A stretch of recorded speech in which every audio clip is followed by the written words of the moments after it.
Sure. Good. We can make it a hybrid option for those who can't attend. It'll be our first test of it. So, you know, no promises that it'll go perfectly. Do you But have the date of that one already? yes, it would be November 16th. So we will plan for that. And just as we get closer, let us know if you want to attend in person or by Zoom, and we can. And then we're welcoming back Amber to the committee. She's running late today, but happy to have her rejoin, and we'll get started. Cooper, I'm going to turn it back to you, and if you have anything else. Thank you, Commissioner. Only one other quick comment before I turn it over to David and team to talk through our one big agenda item for today. If you look at the agenda, the participant list, wanted to flag for folks that Michael Jordan has, some of you might already be tracking, but the mayor of Portland has asked him to step in and be the interim, I believe, chief operating officer for the city. And so he's assumed a new role that I'm sure is taking up all of his time and then some. And so I think the reality is we probably won't see him at these committee meetings very often. We're trying to get a hold of him and assess, what his plan is and how we move forward with his participation or not. But just wanted folks to know that over the next couple of months, at least, I think it's probably unlikely we're going to see a lot of Michael. And with that, David, I will turn it over to you to dive into the meat of this. Great. So good afternoon, committee members. The discussion today is a follow-up to the cost estimating topic that we covered back in February, so it's been a while. But before I begin, I should note that we don't have any major projects of $50 million or greater to review this year as a by House Bill 2017. So that is something that we're coordinating with Victoria and to make sure that we meet that statutory requirement. I'm having trouble hearing David. Yeah, David, I don't know if I'm getting some kind of a feedback or echo. Yeah, I got this new camera. My laptop is buzzing. It almost sounds like a warble or something. Yeah. Maybe everyone else can also check to make sure all of our mics are muted as well, if there's not feedback. Yeah. Take me a minute to look through the video again. It does seem to be happening when David talks. Not having issues with my camera.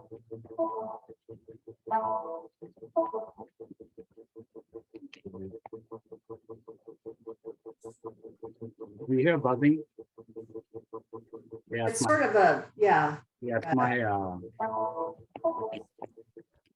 David, it might resolve if you hang up and call back in. yeah, let me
Okay, can you hear me?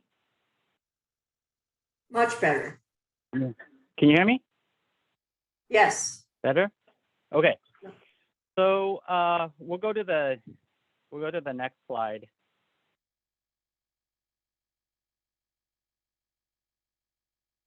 So as a quick refresh, in the February meeting, we talked about our STIP development process, the timing for how long projects take from that initial programming of the STIP to when they go to construction, which is about 3 to 5 years, the current market conditions that ODOT is facing as it relates to construction costs, what's driving the market volatility, such as materials, labor, supply chain issues, the cost estimating standards of practice that we've put in place, and the various tools we've developed to strengthen and improve our cost estimating practices. So today, we're gonna cover 4 large projects that have now all gone to bid, highlight some of the tools that were used for those projects, and discuss some lessons learned. And we'll also spend some time discussing the approaches that we're taking to address construction funding shortfalls. And we'd like to hear from the committee on approaches related to disinvestment strategies to address those construction shortfalls. And so to kick it off, what I'll do is cover a little bit about our racetrack and then the 2 projects, and then I'll hand it over to Megan and Mandy. Next slide.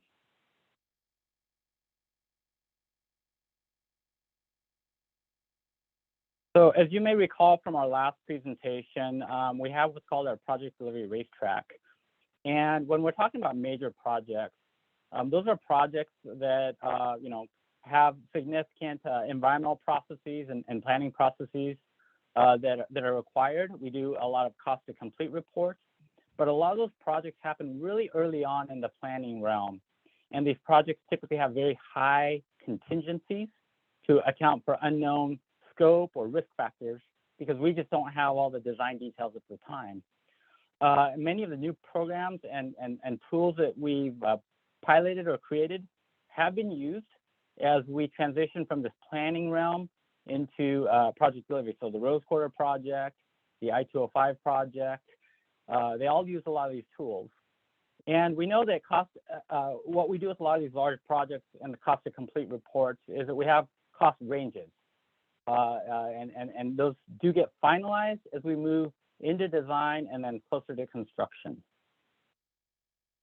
So that's just kind of a little overview of the genesis of where cost estimates are derived for these large planning projects that ultimately turn into major projects. Next slide. So this is a table that does a good job of highlighting the 4 major projects we're going to cover today. 2 of the projects have gone to bid since February, so the I-205 project and the US 97 Bend North Corridor project. These 4 major projects on the table all use different delivery methods, from design bid build to multi-parameter to CMGC.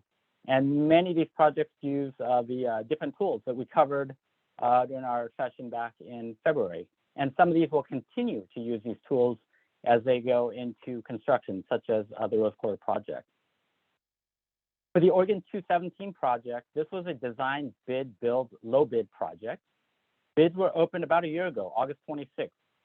And as you can see, the Region 1 used all the cost estimating tools that we had in place. Many of those were piloted because we're rolling those out for the first time. But where we landed on this project was the engineer's estimate was around $86 million, and the low bid was $110 million. So a pretty good difference. Some of the contributing factors to the high bids is we had a very limited bidding pool of only 2 bidders. We also saw that there were overages for material costs, such as steel, the retaining walls, sound walls, some of the electrical and ITS work. And the way we were able to make up the gap in funding on this project was we did go before the Transportation Commission, and I believe we ended up using federal redistribution funding to make up that difference. And again, so this project, we were able to pilot our risk registers, our design exception tracking tool, and our cost risk tool, as well as constructability to get to a closer estimate. And I think this is about the time that we started to see costs on the rise for various commodities. David? For the Region 4, yes. It's Paula. I'm sorry. What do the extra check marks mean? I missed that. if you mentioned. The extra check marks mean that we ran multiple Oh, okay. scenarios. So like for Rose Quarter, you see 4 check boxes. That means they've done 4 cost risk assessments throughout the project, and it may be during different phases of the project. Or for 217, we've conducted 2 value engineering sessions. For the Bend North Corridor project, this was a design build delivery method. So we have a contractor and consultant that's teamed up to help us deliver this project. The bids were opened March 15th of this year. Actually, it was opened 2 weeks after the I-205 project was bid. And we learned some things from the I-205 bid openings. And so what they ended up doing is updating the internal region cost estimate to reflect what we saw out of the 205 project. And the engineer's estimate was $130 million, and the low bid was at $102 million. Being that this project, the 97 Bend North Corridor project, is the first ODOT design build project in the last 10 years, there are some things that we learned. One is that we should have given ourselves more time to use the independent cost estimating and getting industry feedback on the project reviews. We did have a project risk register, but what we didn't do with that risk register is delineate what the risks were associated with contractor risk versus agency risk. And that could have helped us better identify a contingency that we should have put on our side versus maybe the cost that the contractors would have bid into their bid. And so our recommendation is going to be for future projects, to allow project teams to allocate risk based on, or assigning that risk to the contractor or to ODOT. Something that we talked about. I have a question for you. You said that you adjusted the ODOT estimate based on the I-205. Are you saying that you, I'm assuming, increased what the estimate was from the original? And if so, how much? I mean, it seemed like obviously it came in under budget, which is great, but any thoughts on why? We look at, so there's some work that was similar in both projects. And so based on the types of work and the bid items that we saw and the unit costs that were in the I-205 project, we compared the actual bids that came in, because we had 5 bidders on 205, and then looked at our cost estimates that we developed for the Bend North Corridor project and saw that some of our unit prices were lower. And so we bumped those estimates up to reflect those areas where the average bid prices were, say, higher on the 205 project. And that gave the team a sense of, well, okay, let's bump our estimates up, make sure that we have the funding identified and secured in the event the bids do come in at the 130. And we're fortunate that it came in at 102. I do have Omar Ahmed, the Region 4 Tech Center Manager, and Joe Wolf, the cost estimator. Any other details, Omar or Joe? Yeah, I'll just add to that. You know, Sharon, you're right on, or Commissioner Smith, that you're right on that. Please call me Sharon. I'm sorry. You know, we had the benefit of seeing the 205 bids come in first. Our internal estimate prior to that was closer to 119. But at that point in time, it was really kind of flavor of the week as to what was bidding high. It was hard to get a handle on, is it going to be conduit? Is it going to be something electrical, right? So we got really kind of up to the minute data, and we wanted to make sure our estimate was reflective of that up to the minute data. Obviously bids came in, our low bid came in much lower, and we were very happy about that. So what items came in lower? Did the material costs still come in at the higher rate and labor lower, or what was the? So the way the North Corridor estimate, the Bend North Corridor project, since it's design build, it's a lump sum type bid. And so we don't necessarily get line items of materials. But in talking to the contractor, the winning contractor, the low bid contractor, we went through like a value engineering process with them called confidential ATCs. They were able to identify efficiencies, opportunities to have higher quality, maybe lower scope, you know, just areas like that to be more efficient, be more on time. And that's really where they are able to find cost savings. That's great, thanks. Is the collective thinking that the design build process might lead to better cost estimating, or is it too early to come to any conclusions about? What it's probably a little early, given it's our first one in 10 years, you know, and we're really getting up to speed on what the current state of the industry and what's changed in that 10 years. You know, there's pros and cons to all the methods, right? One of the benefits of design build and the lump sum is we do get cost certainty when those bids come in, right? Like we know this is what it costs to do the job. You can overrun quantities, but that's on you, contractor. Right. The most important thing we've seen in our design build experience is that when the risk is appropriately assigned, contractor versus state retaining certain risks, then you have much greater cost certainty. You just have to really assign that risk appropriately from the very beginning.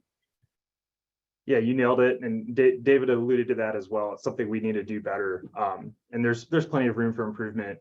We leaned heavily on our independent cost estimator on that project, who's formally actually an estimator in the contracting world. So it was helpful to have that person's insight, that company's insight, in how we could better improve our contract and, like you're saying, risk allocation.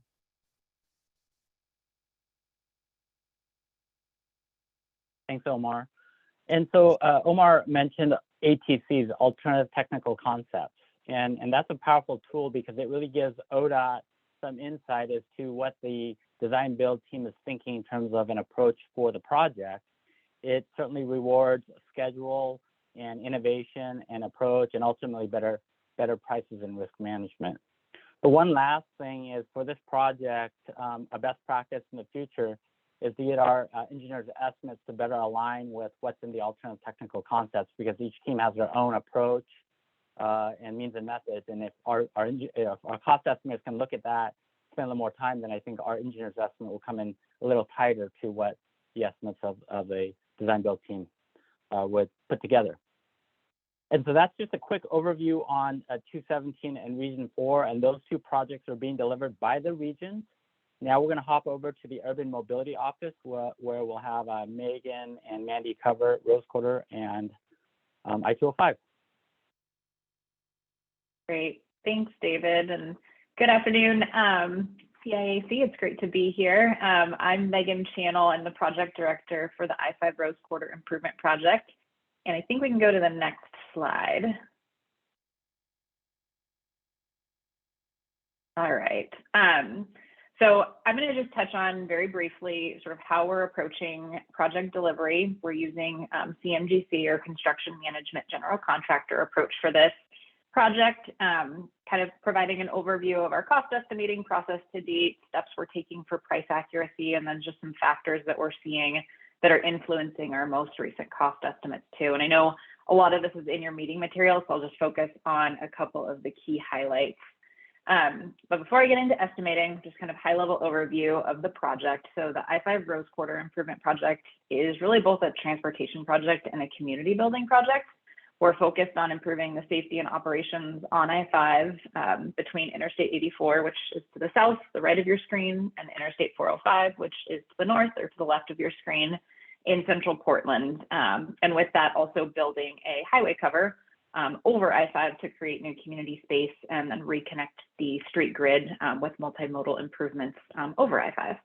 So this image illustrates how we're delivering and thus estimating the project. So we are doing it, again, under CMGC by work package. So each work package is shown here kind of with distinct colors on the map and then distinct timelines on the schedule here. We are progressing early work packages A and B first. Those are kind of on the outside. You can see on the left and on the right in purple and black, and sort of moving our way in as we progress the design and construction. So we're estimating the 60% design plans for early work packages A and B now, and are on track for construction starting of those work packages by the end of next year. And then other packages will follow as design carries through end of 2025. So I just want to note that with the CMGC delivery approach, we have had early contractor input and partnership in our process. So Hamilton, a joint venture in association with Raymore Construction, is our CMGC for this project. With CMGC, ODOT really maintains that strong role as a project owner, but there's also shared responsibility, Paula, to your point, in managing costs, schedule risks, and there's also built-in flexibility really for adapting to change, which we're used to on the Rose Quarter, and addressing stakeholder input. So our estimating to date has included a contractor style estimate, frankly, both before and now with the contractor being on board. But to date, really taking that constructability lens by factor of this being a CMGC process and having the contractor on board. We also leverage independent estimators that have contracting backgrounds similar to Omar's point around the 97, the North Corridor project. And then we regularly track risks and mitigation, including multiple risk workshops at the design milestones. And so then as the design progresses, we really build from those prior estimates. For example, with early work packages A and B, again, we're at 60% now. We'll be estimating again at 90% and then finalizing the cost with the completed design. On my next slide, I just want to show kind of an example of the cost progression that we've had to date. So as the next slide comes up, I'll keep going here. But in 2020, really per the direction of the legislature, we prepared a cost to complete report for the project that was based on a 15% design level understanding. This was on an original design concept, which included the I-5 mainline improvements and 2 separate and smaller highway covers that were intended for, open space roads and multi-use pathways on top. I'll note that over the course of 2020 and 2021, the project scope changed. There's a design modification with the highway cover design specifically to really strengthen the highway cover to be able to support buildings on top, and then to make the highway cover one continuous and longer cover and able to reconnect additional streets across I-5. So with that scope change, the project cost estimate also has changed. And then with that, there's been a change in our construction period and timeline as well, which further has led to an increase in cost.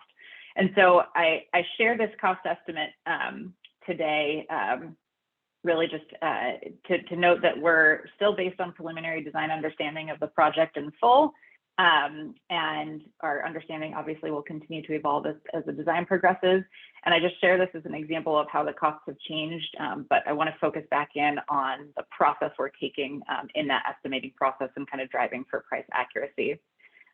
So again, steps that we're taking for that really are around leveraging our CMGC method and estimating the work packages kind of progressively as the design moves forward. So as we know more about the design, that can inform our estimating. And then again, having the contractor, I can't emphasize this enough, having the contractor embedded in our estimating process also just brings in some strong and direct ties, better understanding of, what's the market with our subcontractors, what are some, material supplier information. That just helps with greater price accuracy in the pre-construction phase that absent having your contractor shoulder to shoulder with you, you just don't have otherwise.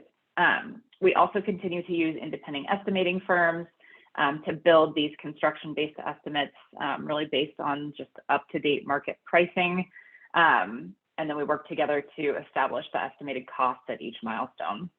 And then I touched briefly on risk workshops, but we do these risk workshops regularly, really to just bring in, what's the most up-to-date risk profile, what are the right assignments of risk and allocation of risk across, owner to contractor to our design team, as well as bringing in value engineering to incorporate innovation. And we're really taking a close look at how those innovations are going to affect really our real-time pricing estimate, looking at the potential cost savings and changes along the way too. So as we're estimating the 60% design plans for early work packages A and B, we definitely are seeing some key factors affecting price. We see that fuel prices are up, concrete prices are up, steel prices are up, along just with increased material costs for lumber and plastics, labor shortages also are posing issues with costing as rates are rising and contractors are working really hard to keep people in their roles. So that's going to be something that we're going to just continue to hone in on and keep up as close of a pulse on that crystal ball of estimating as we go forward. And I also want to note that just as we go forward, I do believe one of the primary benefits of CMGC is not just about the hard number crunching, but honestly, the kind of the softer skills of how we partner with our contractor and prepare and finalize estimates.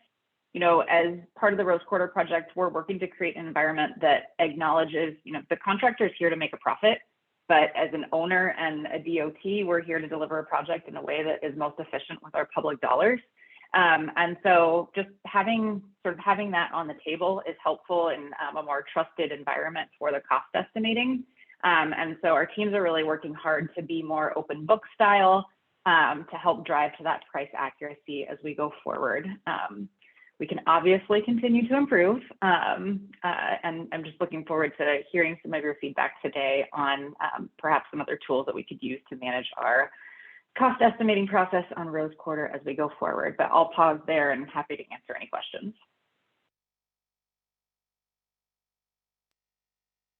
Hey, Megan, this is Cooper. I've got a quick, maybe just a question about, you spoke a little bit to the CMGC process and the benefits we've seen. Could you provide a little bit more in terms of examples of when it comes to cost estimating, how this model helps us get more accurate? I mean, you mentioned, I think, the subcontractor availability and rates for subcontractors, and having the contractor at the table with us as we're making those determinations is helpful. Can you give, just to color for some of the other folks on the committee and myself, some more examples of kind of the benefits that you've seen very, concretely as you've gone through this, and as they relate and as they're different to how we would typically do in a typical low bid contract. Does that make sense?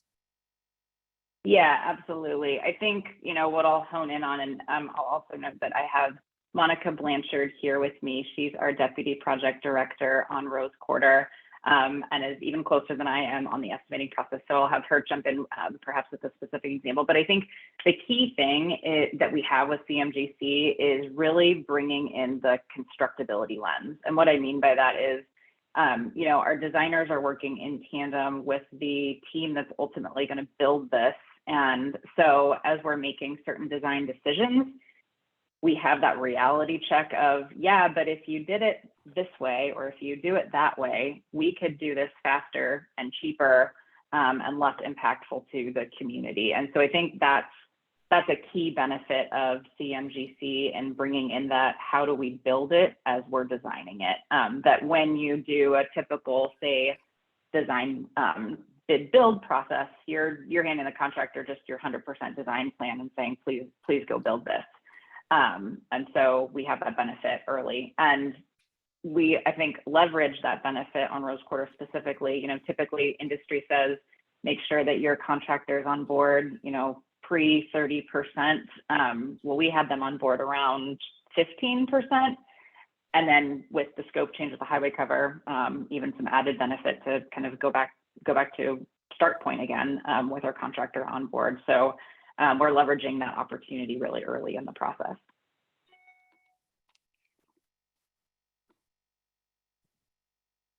And Megan, I can give a specific example. So like, for instance, with Rose Quarter, we have a lot of I-5 mainline improvements as well as local street improvements in coordination with both the City of Portland and TriMet, as well as others in the area. And so with MOT, or maintenance of traffic, we're really able to dive in with the contractor as well as those local partners to determine the most efficient way to complete the project, and then also work with, the Mobility Advisory Committee and kind of have everybody at the table at one time. Whereas during traditional bid build, like Megan said, as designers and as ODOT, we are assuming what the contractor's most efficient way to stage and phase construction is, but in CMGC, we have them right next to us and able to help us with that. I was going to say, you probably were able to use that contractors in determining the the different phase packages as well for the best way to line it out. That's a good way to do it. Megan, this is Chet Odlin. Could you tell us how it's going? You've mentioned working with a contractor, but how about working with the city now? I know they've just come back into it. Is that creating some issues, or are they working with you pretty well? How's that going?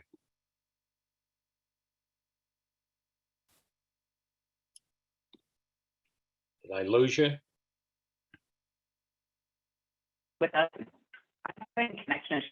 Go off camera, and I'm hoping you can still hear me. Still hear me?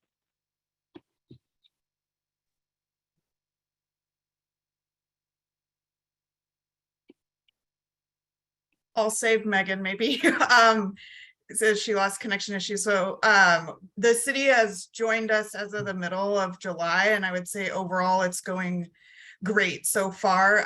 As you can imagine, it is a fire hose of information to get them back on board and up to speed with all of the design changes, like Megan mentioned, with the revised highway cover, and we are going through our NEPA environmental process. So really that has been our focus over the last month, is general onboarding as well as getting their comments on the environmental document. And then we are now diving into some of the more detailed things like I was talking about, MOT and our traffic analysis and different work. But overall, it's been going really great in this first month or so that they've been back. Good to hear. Thank you.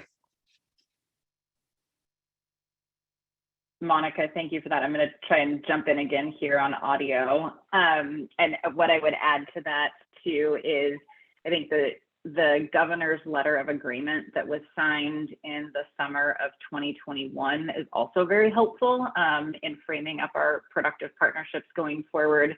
I'd say that there's more alignment across our region on the project with the design modification and really an understanding of the importance of staying on schedule, both from a cost perspective and a meeting the needs of our community perspective, but around also being able to leverage our DBE and workforce program around the intentionality of building that diverse workforce and getting that workforce going sooner. That I think that's helped with a renewed partnership with the city as well.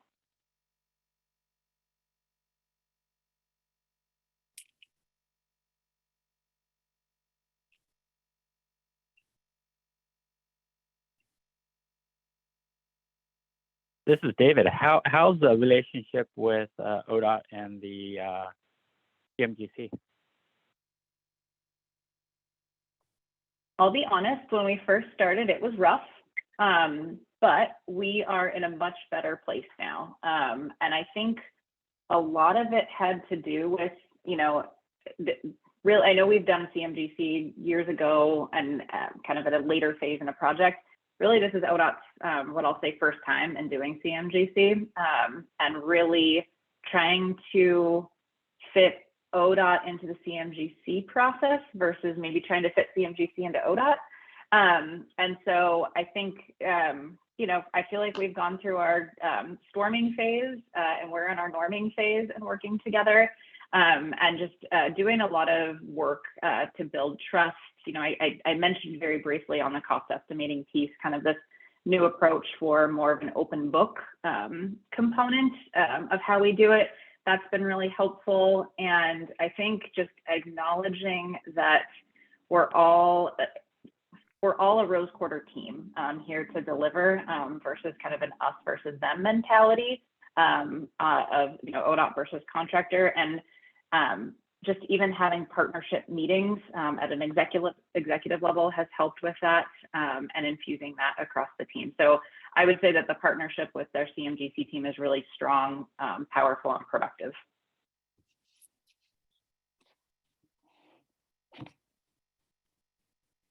That's good to hear.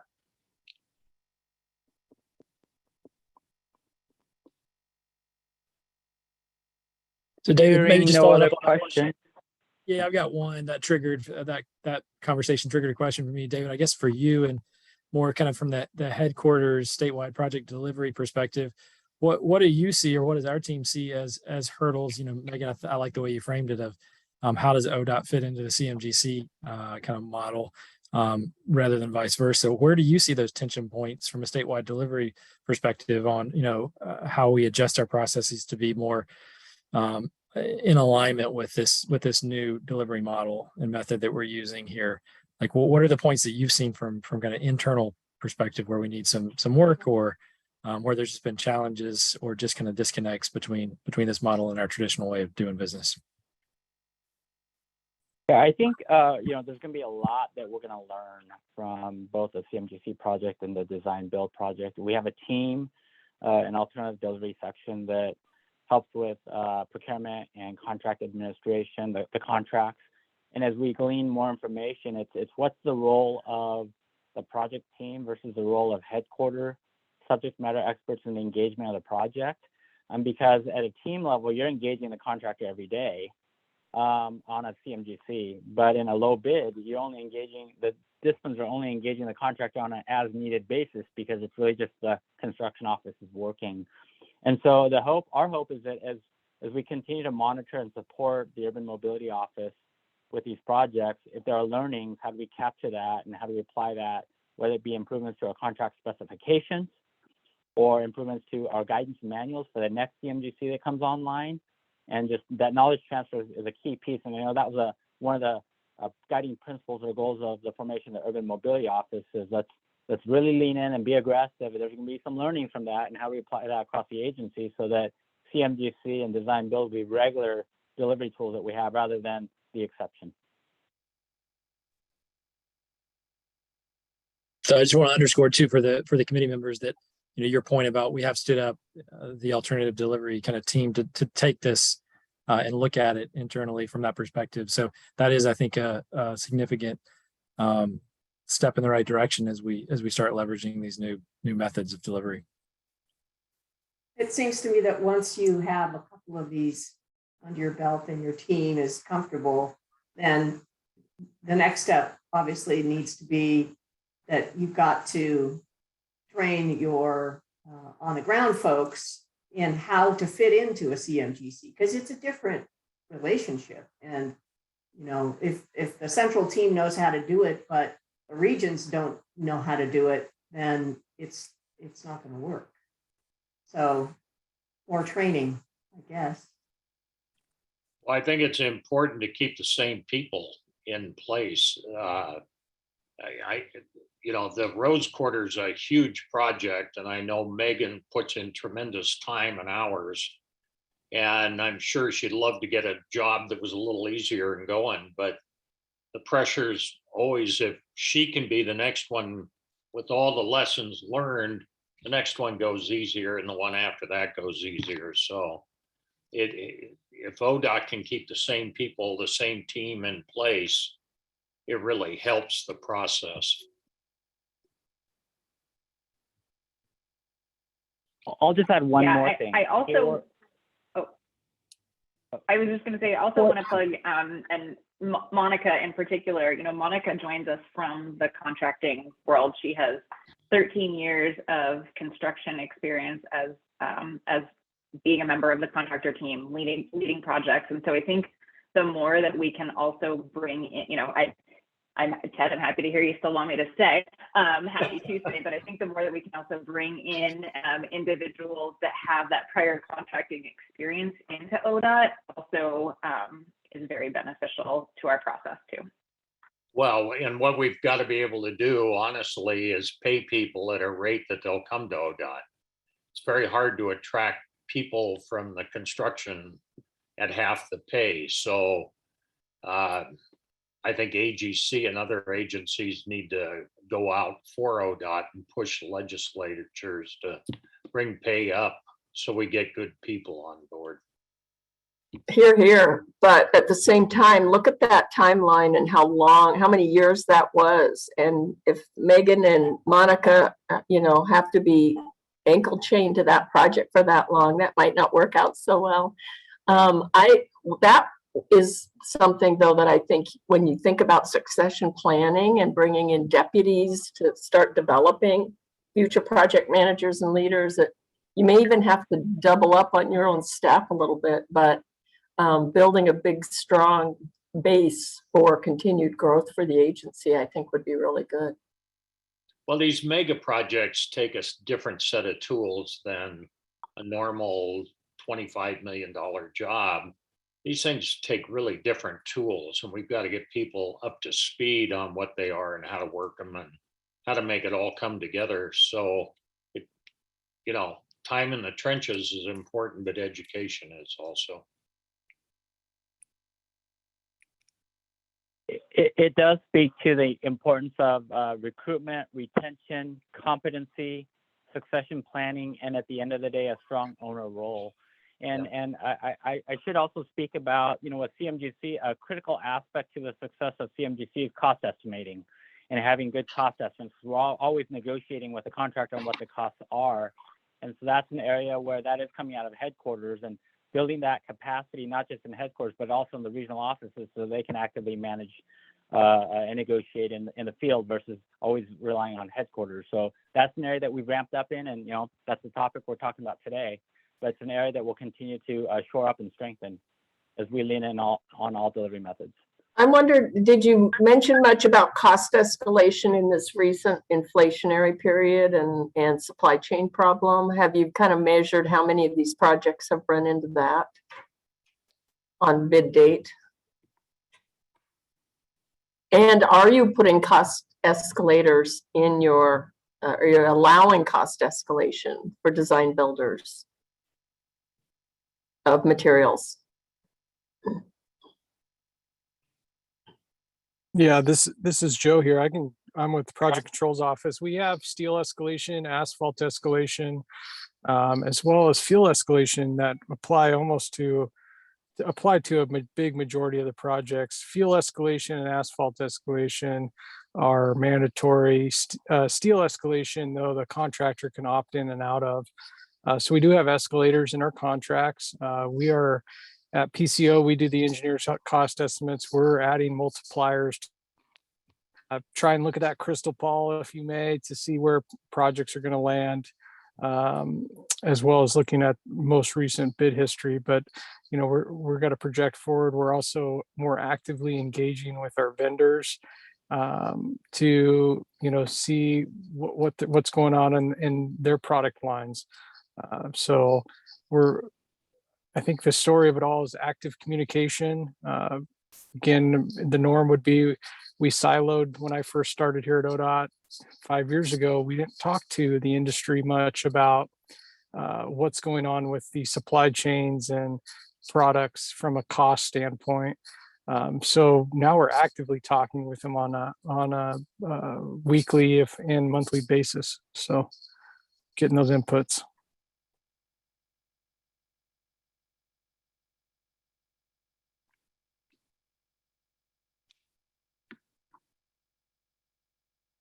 Yeah, one of the big problems is people. Everybody's searching for people, and we'd like to find more craftsmen.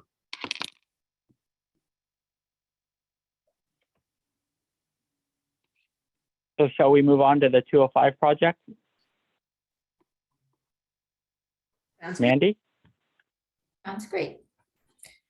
Good afternoon. I'm Mandy Putney with ODOT's Urban Mobility Office. I'm the Strategic Initiatives Director, and as part of my portfolio, I have the pleasure of serving as the I-205 Project Director. I'm gonna, just as Megan did, do a really brief overview of the project, and then my presentation today is focused on the section here that's in green labeled Phase 1A. But 205, the full project covers 7 miles on Interstate 205 between Stafford Road to the left or the south and Oregon 213 to the north.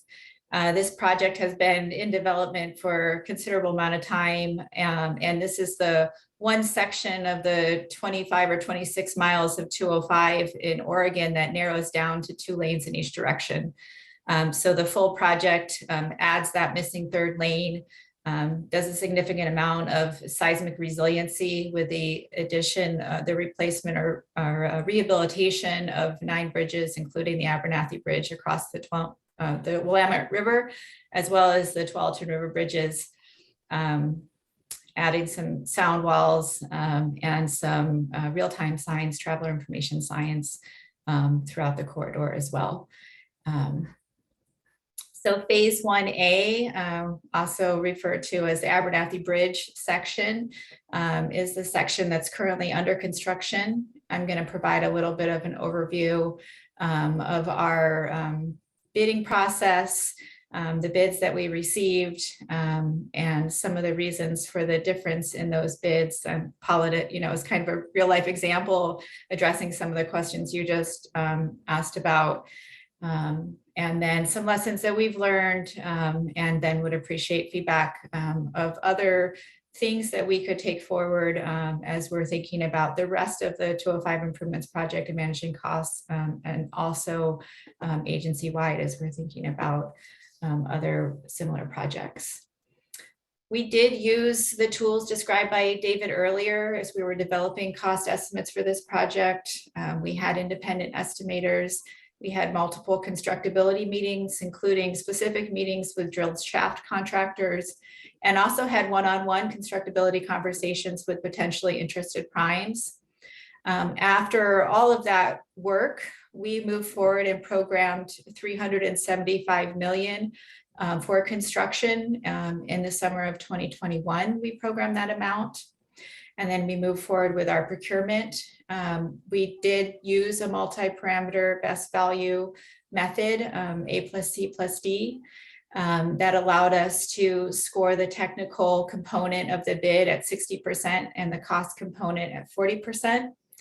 We received 5 bids responsive in terms of technical information and 4 bids that were considered complete in terms of also having the cost element included. Those estimates were received in March 2022. All of those estimates were over $490 million. We looked at the technical scores and the cost scores and identified Kiewit Infrastructure West as the apparent best value contractor at that time. They did have the top technical score. They met the DBE requirements and all the contract requirements, and their cost submission was $512 million. Because we used the A plus C plus D procurement process, we were able to have negotiation conversations with the contractor before moving forward with award. And during those conversations, the contractor was able to identify some of the reasons for the cost increase between what we had programmed and were expecting and what we saw at the bids. Those both the cost drivers really were the price of fuel, concrete prices coming in considerably higher due to supply chain issues, the cost of steel, which related to our reinforcement, bridge steel, fabricated steel structures, such as signs and fences. All that came in significantly higher than anticipated due to fear of continued escalation and actual inflation. And then also there was some risk factors identified by the contractor in terms of the price. One of those risks being with the deep soil mixing that was required as part of the contract, and also specific risks due to specification requirements related to concrete and temperature, insurance, and drilled shafts. Through the negotiations, the contract was reduced to $447 million, and that was done by reallocating risk and by deferring some elements of the work. The reallocated risk led to adjusted specification language and including concrete specifications and further clarification about obstructions as examples. We also deferred a couple sign structures that will allow us to better coordinate with the future tolling infrastructure in this area. And then also the deep soil mixing work, allowing us to do additional testing and further clarify the scope so that when it comes out again, there'll be more certainty about the work and less risk priced into it. At the end, we We ended up still maintaining our 14% DBE goal with over $62 million in investment for the DBE community. So we felt like the negotiation process and timeframe was well worth the effort to go through. And I will say, I think it also was a very collaborative start to a long-term working relationship with Kiewit, given that we're looking at a 4-year construction period here for the Abernathy project. Next slide, please. I'm going to talk next about some of the lessons that we learned now, as we're, hindsight is always 2020, as we're able to evaluate kind of what happened, the elements that were, I'd say, in our control, and also knowing that the circumstances of the world maybe were a little bit outside of our control. But what could we have done perhaps, or what could we do differently if we were going to do it again? One is really thinking about the project scope. I mentioned the ground improvements. If we had been able to better define the ground improvement scope, we could have minimized some of the risk-based cost in the bids. If we had been able to have more time to review the questions received during the bidding process and consider adjusting the scope language at that time, as opposed to, during negotiations or after bids were received, that could have helped again with the uncertainty that was perhaps in there. One example there would be about the concrete specifications. If we had adjusted that language during the bids, we might have seen a difference in the price. Considering the unique project characteristics, again, and thinking about the specs and how we could share the risks, knowing that the deep soil mixing could have been assigned differently in terms of risk allocation. And thinking about how to start work early and mitigate schedule delays if bids came in higher. So we didn't anticipate at all in our procurement that we might want to phase the implementation or the contract.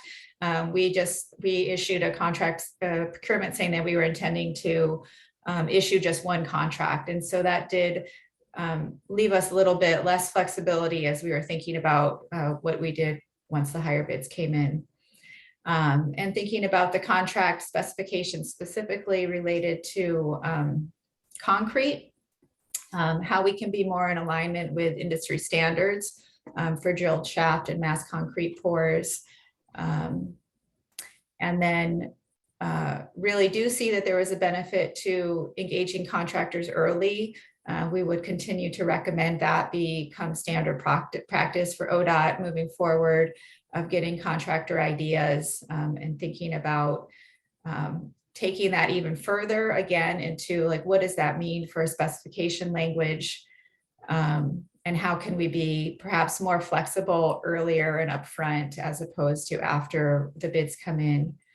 And then thinking again about how we can have some flexibility about picking and choosing scopes or scope elements after the prices come in if we need to, based on funds that are available. We had a very tight schedule as we were moving forward with procurement. Our whole procurement schedule was based on being in the water in July of this year, which we did. We made it. And it was down to the wire at multiple points along the way. So we had to go out to bid at a very certain time in December in order to make sure that we had the contractor on board and work could be started in the allowable in-water work window. That in-water work window is driving our 4-year schedule. And if we had a delay the first year, it would have caused us to extend our schedule and also then have a detrimental effect on cost. We also hadn't planned on a negotiation period.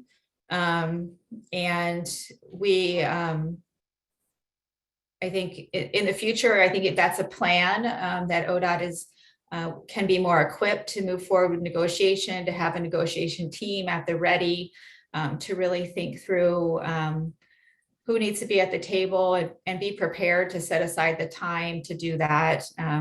It was a large effort, and we leaned on the expertise from many people within the agency to move forward during that process and be successful. But it's not the typical process that ODOT would go through in terms of awarding a contract. So we recommend more consideration of that in the future. And then continuing to look at market trends, which, you heard from Joe, that work is underway, so that as we are experiencing such a volatile market, we can continue to be as in sync as possible. And then thinking about developing clear procedures in terms of steps, again, to award a contract when bids come in high, and how we can have clauses in the procurement documents that allow us more flexibility after we receive the bids. That could include limited notice to proceed, or a phased contract approach, or multiple contracts based on, again, funding availability.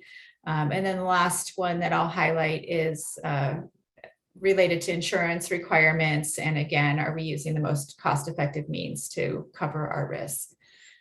So there's kind of a rundown of the 4 main topic areas that we saw surface as we were thinking about kind of debriefing what we went through, and how we moved from, the 375 program amount to quite high bids, and then reducing that further through negotiations. Next slide is our discussion slide. I would appreciate questions or comments on any of that information I just shared, and also would appreciate ideas you have about tools ODOT could use to continue to manage costs for the 205 improvement project, knowing that we will have more contracts coming. And then also, do you have ideas about future contract and procurement processes, so that we can think about cost and risk distribution, and hopefully allow more informed bid prices. Well, Mandy, this is Ted Odlin, and I really think what you did with Kiewit was great, as far as jumping into negotiations right away and looking what was there. I think the key thing that made it successful is you had people who could make decisions on the team, and decisions were made immediately. Normally ODOT kind of likes to chew things over and talk to other people, and decisions just can't be made in a timely manner, and so opportunities disappear.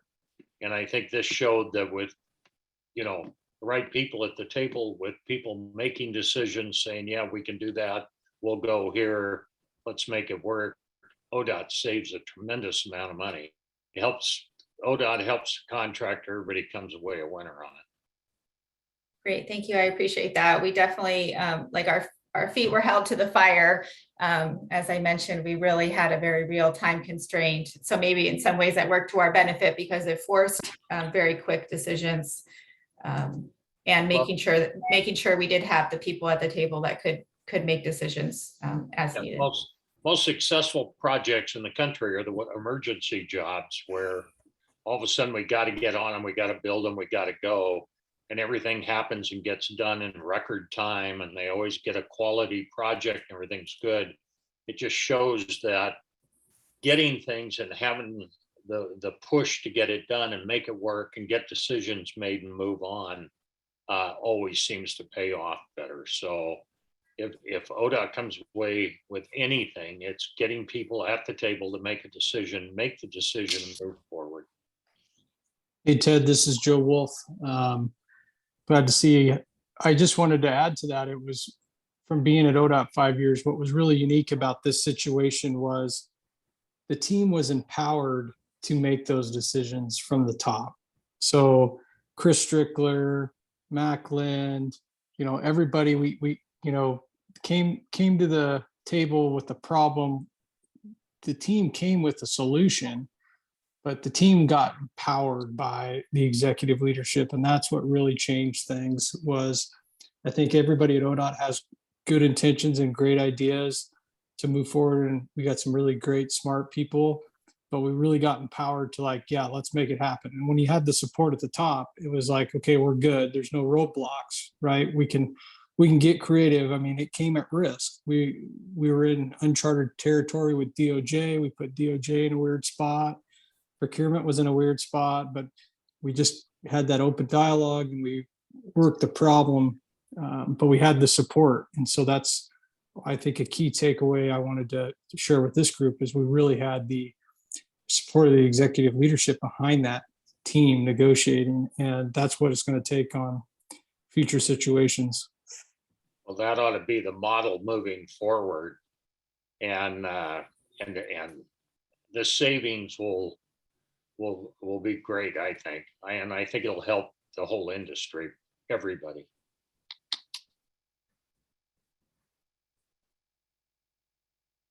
Welcome back, Amber. Good to see you. Thank you, Chair Smith. I just want to echo what Ted and Joe said. And from my perspective, I just want to add a few other thoughts. So, this is the second procurement mega project from ODOT for which they've used alternative delivery. And there were four things that were said by Mandy that we should applaud ODOT for. So one, I absolutely agree with Ted's point that this should be the model going forward, because ODOT is known for not making decisions quickly. And the fact that they were able to do that and save time and resources should be commended. The second thing is that, Ted and I had talked about this, like when I first got on this committee, is that part of what we need to do within ODOT is in order for ODOT to be able to do more alternative delivery type of procurement methods, part of that starts with building the skills within ODOT in order to manage those projects.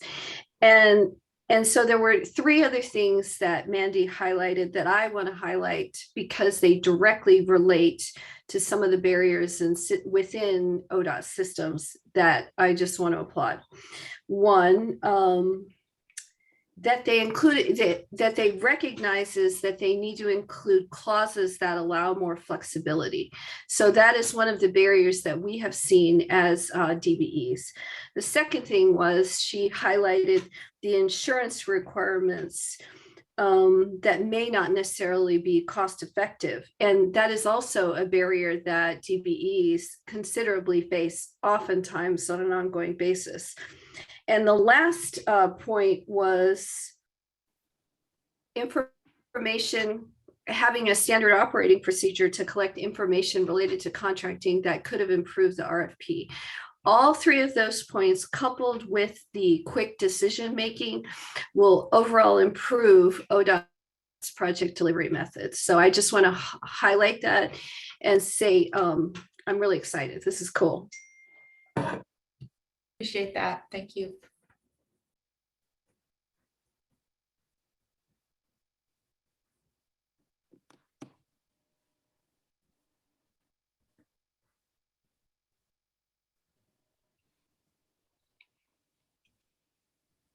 Hearing no other questions, shall we move on?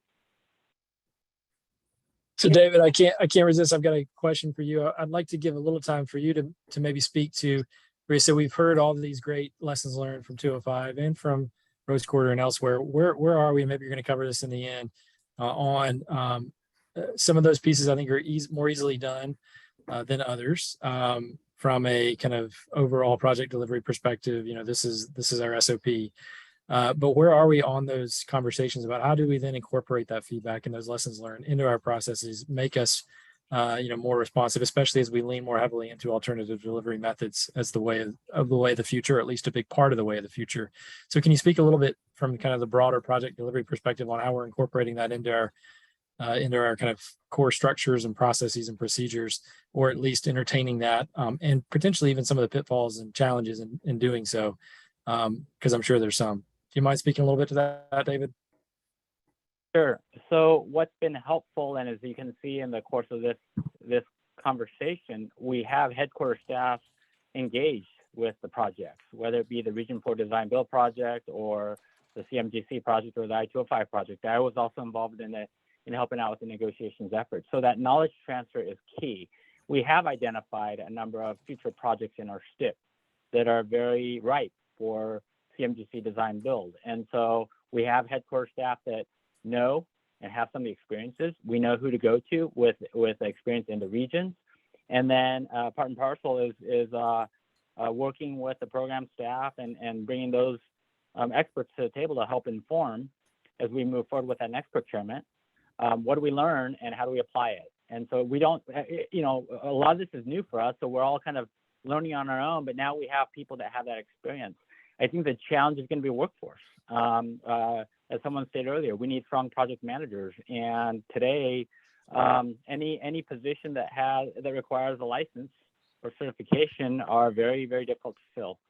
And so trying to focus on giving some experience to our project managers, maybe rotating in and out to projects to give them some of that experience. We need to figure out a strategy for how we get more of our project managers to gain that experience.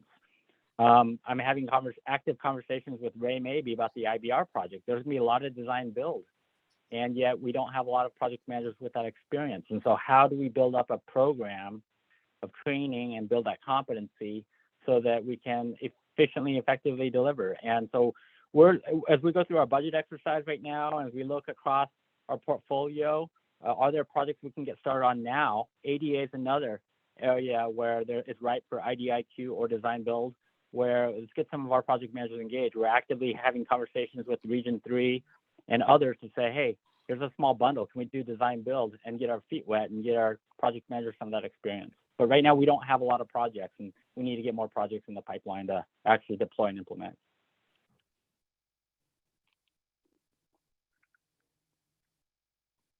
One suggestion I'd make is, if you're going to get into design build, is get some contractors involved to come sit down and talk with you about what price range does it make sense for design build. And the engineers don't want to go in unless they're paid, so it's very costly. And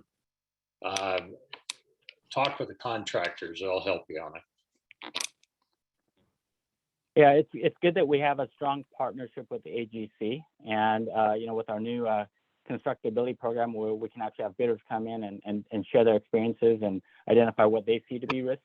That's been an invaluable tool, and we're going to continue to engage our consultant and contracting partners as we identify projects and make very good decisions on what the right delivery method is and how do we resource that adequately. And we're going to be leaning in quite a bit on our consultant partners to help, because they do have some of that expertise. We've also learned a lot from WashDOT. They have a very robust design build program. And so having some peer exchanges and just conversations about what's working well for them. David, I had my hand up for that very reason. I think that two different avenues to explore, and maybe you use them both in the end, is workshop with WashDOT or other states who've done some successful design build, and whether it's a peer exchange or get the right people in the room to just really explore with your folks the differences in managing design build contracts and some of the techniques. I know you've looked at a lot of their documents already for contracting, but having those personal conversations with the people who might have to be the project managers, I think would be invaluable. And then develop a network of resource for them. The other would be, and I'm a very firm proponent of a strong owner model, but I think consultants, there's ways where you can use consultants to help train your team as well, if it's train while doing or training in a way that can support their development for the next DB project or the next.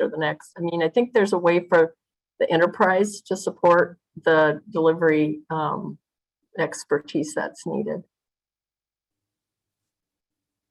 Thanks for that, Paula. We have had some peer exchanges with WashDOT and starting to build a stronger partnership with them, and maybe even where we could get one of our project managers to go on a rotation, so one of their projects might give them that experience. Great So idea. we're going to be exploring more avenues. Yeah. Well, and Paula, have you ever? I mean, I love the idea of using the consulting industry. Have you ever seen a project where they had someone who has been a consultant that's been on the owner side, that has managed projects, that then has gone on the consulting side, and then is like, say, the project manager for the project? Because I mean, I think that's a great alternative idea. Yeah, there's a lot of that goes on, unfortunately, for the state DOTs. Consultants steal, people as they graduate, as they retire, or even lure them away because they're good. So that's a problem in our industry right now. But yes, there's a lot of ex-DOT people out there who've done the delivery, and having them come in as an owner's rep or within the GEC model to be the owner's rep on the delivery of the programs, I think is a really good way to help build that expertise and capability.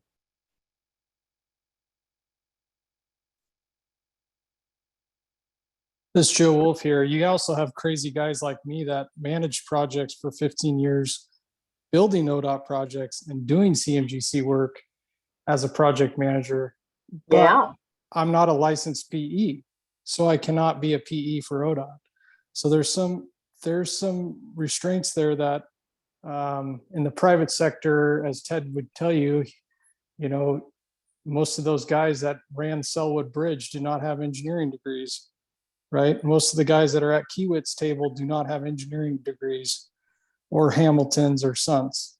So there's a discrepancy there that it is a little tricky to get people to come from the other side too. And David, I think in WashDOT, Julie Meredith is the mega project delivery person. She has probably the best perspective of how to use consultants in a way. On 520, they have a very integrated team of consultants, but always retaining the state level of decision making with the appropriate body. And that's tricky, but you can certainly use the consultant support in a way that enhances your team and helps train the rest of the team. A great person to contact. Cooper and I had just met with Julie this morning. I'm also working with Chris Christopher. So I know we have about less than 15 minutes, and we have one more topic to cover that was a follow-up to the last CIAC meeting. So I propose that we hop to that next agenda topic, so there's time for discussion there. Sounds good. So next slide. So as we continue to experience inflation and gaps in our construction funding, Commissioner Smith at our last CIC meeting asked for ODOT to explain the process for determining disinvestments or reinvestments or delays for projects, factoring in program criteria or priorities or other considerations, and today most notably climate and equity. Since that last meeting, we've convened about 6 internal staff management team meetings to discuss this and drafted a white paper. And so that white paper was attached to this meeting. It's about a 7-page white paper. And what I'm going to do is just quickly walk through what that white paper had through some illustrations. So the next few slides will illustrate what is covered. Next slide. So this may look familiar to Commissioner Smith. The far left column, the first 4 rows identifies kind of the program areas, and then the remaining rows identify the priority areas or criteria that the Transportation Commission considered in the development of the 24-27 draft STIP. And what we did is we used the current 21-24 STIP as the baseline, and then the Commission landed on Hybrid 2B for funding allocations for the draft STIP, again, the 24-27. The challenge we face is that the 21-24 STIP criteria and prioritization and programming and allocations occurred back in 2017. And so the criteria that we have developed today for the next STIP isn't necessarily the criteria of what programs were, what projects were programmed in the current STIP. And so there's this time lag. So projects that are going to construction today that have a funding gap, those projects are based on a different set of criteria. Those criteria at the time would have been asset condition, urgency to address structural and functional deficiencies, performance targets, safety, accessibility. We actually didn't even have a strategic action plan back in 2017. And so the challenge today is, how do we apply criteria or priority factors to projects today when we have to make STIP adjustments that had different criteria for prioritization. And I'll explain a little more here in the next few slides. Next slide. So then, in addition to the draft 24-27 STIP allocations, we received additional funding from IIJA, and the commission landed on a funding scenario that prioritized Fix-It. There's still climate and adaptation and resiliency in there, but the focus of the additional IIJA funds, which was in the tune of, I think, roughly $400 million, was for Fix-It. So now we have the criteria that the commission landed on with, we look at like equity and congestion relief and multimodal as a priority, and then with the additional IIJA funding at Fix-It. So there's lots of priorities and criteria that we should be measuring against. So with that kind of as a backstop or background, next slide. Currently, there's no formal process in place or policy in place for how the regions and the program managers address funding shortfalls. The general practice we have today is, if we know there's a shortfall in funding, we reduce the scope of the budget or the scope of the project, right, to fit the budget. We might shorten the project limits. Another option for the project teams to consider is making a request for additional funds, whether that's a reserve that a program has, or looking at cost underruns of other projects, or reallocating funds from other projects, potentially leveraging funds, and then if the timing is ripe, such as 217, using redistribution, or borrow from future SIP cycles through a delaying of the project. And if there are no funds available, then maybe it is just putting that project as a shelf-ready project, delaying the project further, or canceling the project. So this is kind of our general practice today when a project goes to bid or is close to going to bid and we need to strategize on a funding plan. Next slide. So taking a step back, I just talked about kind of changes or adjustments at the project level. We've also explored different avenues to potentially address funding shortfalls at a programmatic or portfolio level. So some thoughts would be to create a source of pooled funds, recognizing that inflation isn't going to go away anytime soon. So do we just take cuts across different program areas? Do we maybe unprogram some of the IIJA funds to address future inflation? Do we delay some of the projects in the current STIP to an out year? Do we reassess some of our programs like safety, where there's a benefit cost piece? And if we're seeing safety projects come in higher, that may change the priority order of those projects. Do we prioritize Fix-It projects, bridge and paving projects over other categories of projects? Do we reconsider funding priorities for the remaining 24 or 21-24 STIP to better align with the priorities of equity and climate, embedding that into our current portfolio? Do we develop a STIP adjustment standard and criteria for addressing overrun? So is there going to be a policy framework that we establish looking at maybe adjustments at the project level or portfolio level or STIP level? And so that's the challenge we face today. We had a project that recently went to bid. It was a safety project, and the bids came in way over, I would say like 150% over. And we decided to reject all bids and go back and rescope the project, make some changes, but we also reran the numbers because it was a safety project to see if, based on the new costs, whether that would actually pull that project further down on the priority list from a benefit cost standpoint. So the region's reevaluating scope elements to see if we can if it makes sense to take that project back out to bid. Next slide.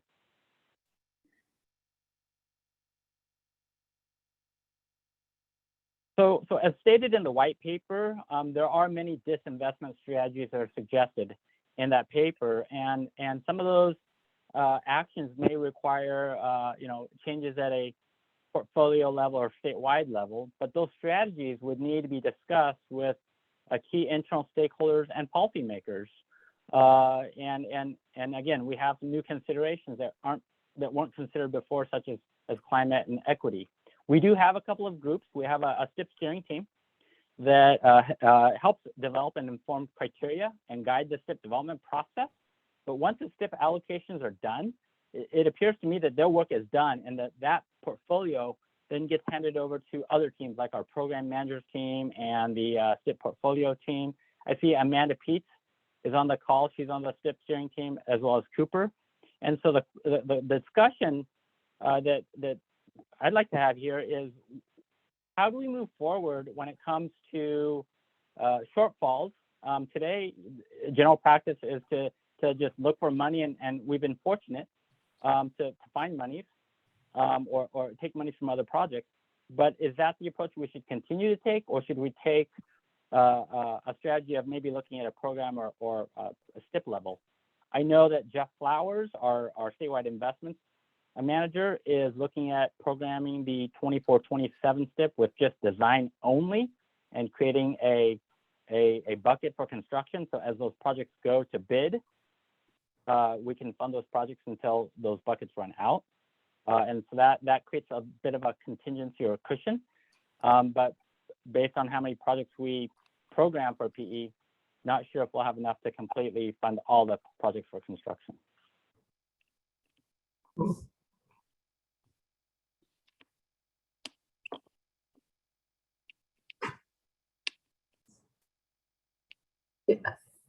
I'm not sure I understand what all the Infrastructure Act will require on the climate assessments and the impacts, whether it's corridor-wide or program-wide. Surely they're not having you have to justify each project in and of itself, does it? I can probably speak to that a little bit. So, hey everybody, Amanda Peets here. So I think the requirement that's kind of mentioned here comes more from the state level than it does from the federal level. So on the federal side, I would say, federal highway is much more interested in kind of performance or outcome-based planning and measurement. And so as we apply for grants in particular, we'll have to look at the climate lens and kind of how a project may or may not support that. Relative to some of what David's talking about is the governor's executive order on climate that came out in 2020 that required specifically that any project in the STIP be evaluated for greenhouse gas emissions. And so we kind of broke that work up into 3 phases. The first phase was really the allocation of discretionary funding. So what kind of funding buckets might be more supportive of climate outcomes than less, and as well as equity and what are some of the trade-offs. So we provided that analysis. Now we've done more kind of project level. I will say we looked at individual projects to see kind of how they're scoped, what the money is going for, if that's climate supportive or climate hindering, kind of put it on a scale, right? Because it's not precise at the level of scoping we're talking about. And we roll that up to a programmatic level. So we can say on the whole, across our investments, are we improving from past decisions? Are we kind of backsliding into more emissions? And some of the adjustments that get made then to projects affect that, right? If we take away a project that might have been climate positive to pay for a project that maybe is more climate negative, that has an overall net effect. Yeah, and I guess I was thinking in terms, I think more in terms of corridor wide or in a region wide area. So think about the 205 corridor. You may have 3 bridge construction projects that widen the bridges, and each one of those may be climate negative until you build some kind of a transit only or HOV lane or some, way to advance integrated mobility in the corridor, and then all of a sudden you have a positive, but you'd really want to take all of them as a program or at least as a corridor wide. So it sounds like you have enough flexibility to decide how to do it and then justify it or rationalize it. Right, yeah. So like I said, as we look at, although we pull information from projects, we try to pull back and do that programmatic look. I think the challenge is though, like what happens when past decisions, future decisions, what's the certainty we can rely on? It gets very complicated pretty quickly, as you're pointing out. Yeah. And you'd almost have to do it on a region-wide basis with the regional transportation planning folks to see on a comprehensive basis, city, county, state, how it all looks from a climate outcome. Right. I'll mention real briefly that there's rulemaking that recently passed called Climate Friendly Equitable Communities that requires our local jurisdiction partners, cities and counties, as well as ODOT and our statewide plans to look at emissions and climate impacts and kind of look at the cumulative effect of projects and investments across those. So that's probably where we're going to have more of effect, is backing up earlier into the process into like what are the solutions we're even identifying in the first place. It's almost like the watershed issue, hydraulics, you know, when you think about the environmental impacts on certain projects, but then when you build it out to the watershed area where you can have, you know, debits and credits almost as you're developing those programs, it seems like something like that could work for climate. I'm just not smart enough to figure out how to do it. Yeah, Amanda, this is Amber. I completely, and I think exactly the way Paula does on these issues, it really has to be packaged as a system. I guess the only follow-up question I have is, and maybe I missed it, how is equity criteria, or if you look at it as a system? I understood the climate example that was discussed, but how is equity applied, and how could it be applied using a similar type of approach? Or maybe I missed that. Yeah, I'll speak to part of that, but I'm sure Cooper and others can jump in as well. So as we look at the programming of funds, one of the things that we looked at was our statewide plans and the needs that we have. And what we were able to do is quantify, okay, if we want to get to certain improvements in equity, certain improvements in climate, how much would we need to invest to get to those levels that we're talking about? And we compared, then we broke that down then to how much should we be spending per year to get to those levels, and kind of graded ourselves based on what we actually are spending versus what the need is. And we could see across categories how we're performing on some of those things. So we quantified some of that for that phase and for that distribution of initial funding. When it gets down to the project side, we've looked a little bit more at, we've created some really cool mapping tools to identify some underserved BIPOC low-income communities in a way to see how our projects might align with providing investments that directly benefit those communities. So in a way, if you think of IIJA and the Justice 40, we've kind of already started trying to do that a little bit and look at how we serve the people. That is, again, in a way, we're doing kind of rough tools of, we're looking at projects. We're trying to look a little bit broader than that programmatically, but just like climate, equity requires what's the accumulation of all those investments, and what's that cumulative impact, and is it making it better? Yeah, I'm with Paula. It's looking at it as a system, especially with regard, well, not just climate, but with equity as well, it's a much better strategy. It really focuses on the broader issues. At the community.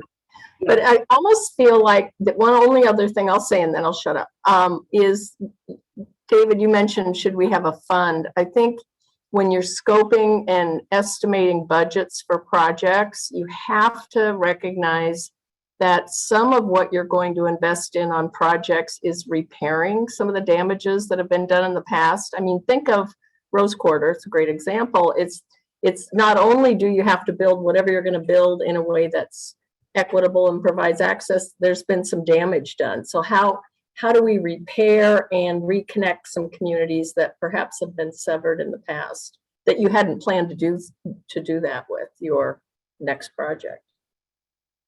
And just to that point real quickly, Paul, I think you raised a really, really great point that kind of speaks back to our processes as well. And that's come up certainly in the equity space as well, is how are we making those determinations of, all right, we have the map that Amanda mentioned, and we can assess from where we sit the impacts of those communities, but are we actually engaging them and asking them the questions directly?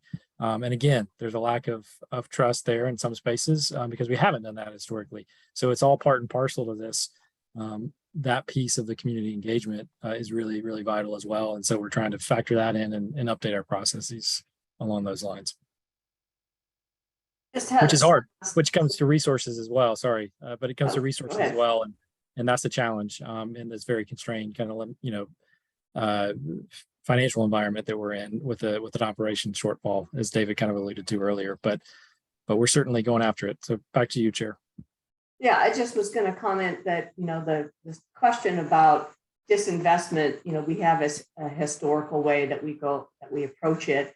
I do think it bears considering adding to that traditional way the lens of climate and equity, so that when we are making those decisions, it's not without taking those into consideration. Because I think historically we have, we've made our decision and we're going to fund it, and now we have a shortfall. We're, go through this process, but we haven't historically then looked at, are we disinvesting in a way that will positively impact climate and equity? And I think I wouldn't throw everything else out that we've done in the past, but I think adding this as a criteria makes a lot of sense to me. I'd like to hear what the team thinks, and the challenges I see would be there, but I think it's an important question to be asked. I would say that what we're lacking today is data, right? And I think we're much further along on the climate lens in terms of data collection and analysis. On the equity side, we do have the social equity index, but I think there's other questions that need to be asked, and those questions are being asked for every project in the 24-27 STIP. They haven't been asked in the 21-24 STIP. And so it's a matter of going back and asking those questions so that we can apply that equity lens to say, what are the equity impacts? What are the climate impacts to these projects that we're looking to delay or take money from? And does it make sense? It is much harder at a project level than, say, a program level. To Paul's point earlier about watersheds and systems. And I think there's more work that needs to be done within ODOT to continue to shape this up and formalize some policies and practices so that there's consistency across all program areas of the agency, not just certain parts. Yeah, and it may be that, we're to the point where there are very limited disinvestment choices that we need to make. And so it may not be worthwhile setting up a whole program for that, but at least when you're making those decisions, ask the question, have we considered which projects might promote equity and which ones would have a better benefit on climate, as just part of the discussion of it, not necessarily a formal criteria, if that makes sense. So Chair Smith, I would just add to this conversation and kind of where we are from the conversations I've been in, is I think in a lot of spaces we've given the teams and the programs the tools to ask those questions. In a lot of spaces they are. I think the part of the challenge for us is we try to infuse this way of thinking, infuse the application of these lenses into all of our processes. David mentioned it, is the reconciliation of priorities, because we have a lot of priorities out there, and you have program priorities and you have these higher level priorities that have been articulated in the strategic action plan and elsewhere. And so how do you reconcile that when it comes down to that determination for disinvestment for this project? And you have on the table something that's going to dramatically decrease safety versus something that would have a negative emissions impact. I mean, that's the the real kind of nitty gritty challenge that I think our project teams are facing, our regional teams are facing at times as they're trying to reconcile this. And so we're really leaning in over the last few months, and I'd say over the next few months, this will be one of the areas where we're gonna try to really unpack, and we're even bringing in some outside support to help us figure out what are those kind of real tangible needs that our team has to actually infuse this better. Because as we've said, we've got limited windows here when it comes to the STIP process, and if you miss the boat, you miss the boat. And so we'll be talking about the 24-27 process with you later and how we're doing. But I think we're going to have the next STIP process beyond that. I'm anticipating we'll have an even stronger kind of way of infusing it into our projects that will be more kind of intentional and more thorough, for lack of a better way to say it, if that makes sense. If it's any consolation, nobody else has figured this out either. And so you're right in the middle of, and I think on the forefront of asking all the right questions. So good job. Well, let's do a little quick time check. There's lots more here, but I think we're already 10 minutes beyond. So I suppose we could, I'll work with Cooper and the team to see if there's, maybe bring some of this back for another discussion or consideration, or if people have additional ideas after we're done, certainly we can cover those maybe at another meeting. So unless there's anything else for the go to the order, I might say we're already beyond time and call it a day. I really want to thank the committee for the feedback and information. Thank you. This was great. Great presentations today. Really informative, and it shows what a great amount of transformative change you are making in the agency. Well done. Thank you. And thanks, Amber, for coming back. All right, see y'all next time. Bye, everybody. Take care. Bye.